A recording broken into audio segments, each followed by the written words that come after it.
place is dangerous. They ought to declare this attic some sort of natural disaster site because it... Oh, hello! Welcome to the very safe and orderly and neat and tidy Mask Fan Attic once again, where we find you interesting old Halloween masks.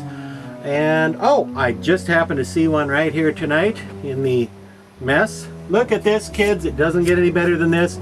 It's a Distortions Unlimited Boarman. And when I say Boarman, I mean B-O-A-R, like the aminal, not B-O-R-E, not Boarman, because that'd be more like me, really. But this particular Boarman came out in the year 1982, a long time ago, based on the 1977 movie, The Island of Dr. Moreau, which, of course, there have been several versions of that famous H.G. Wells story. This is from the 77 version, which starred Burt Lancaster.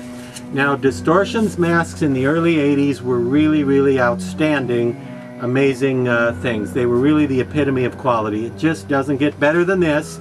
I said that, didn't I? Well, I've said it again now. You know what? I've said it before, and I'll say it again. It. See?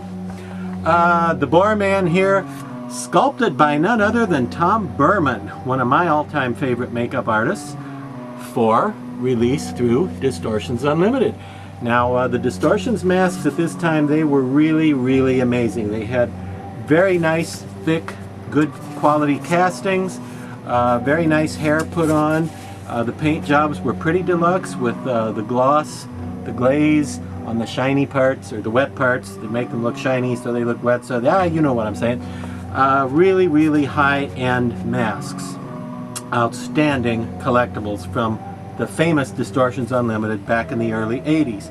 Now, a few of the Boarman masks had the tusks. I'm going to hold this up. I don't know if you can see, but the tusks on this one are separately cast and they're glued into the mask, glued in his mouth. Now, after just a small number were made that way, and then they remolded him with the tusks flat up against the face and molded right in.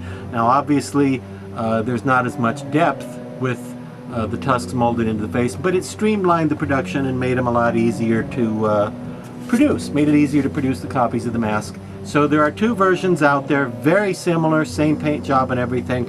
Just some have separately cast tusks like this one, some have molded in tusks. Now, you may be thinking, that doesn't look quite like the Boarman in the movie, and that's true. It's a little different, but again, it was sculpted by none other than Tom Boorman, same guy who did the makeups for the film.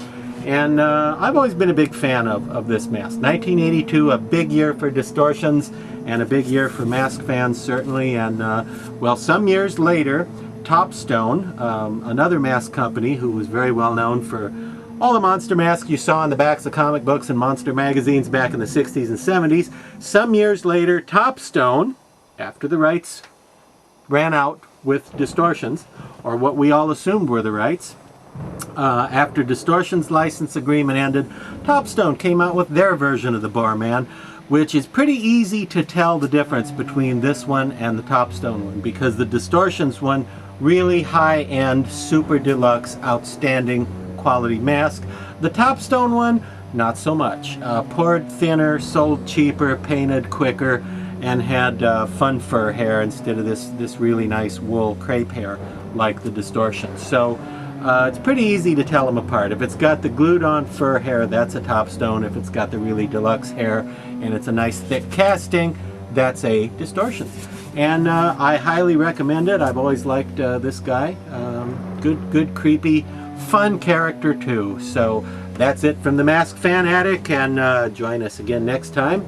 And as for right now, you know, you'd think it would be warmer up here than it is. But you'd be mistaken, because it isn't warmer up here than it is. Cut.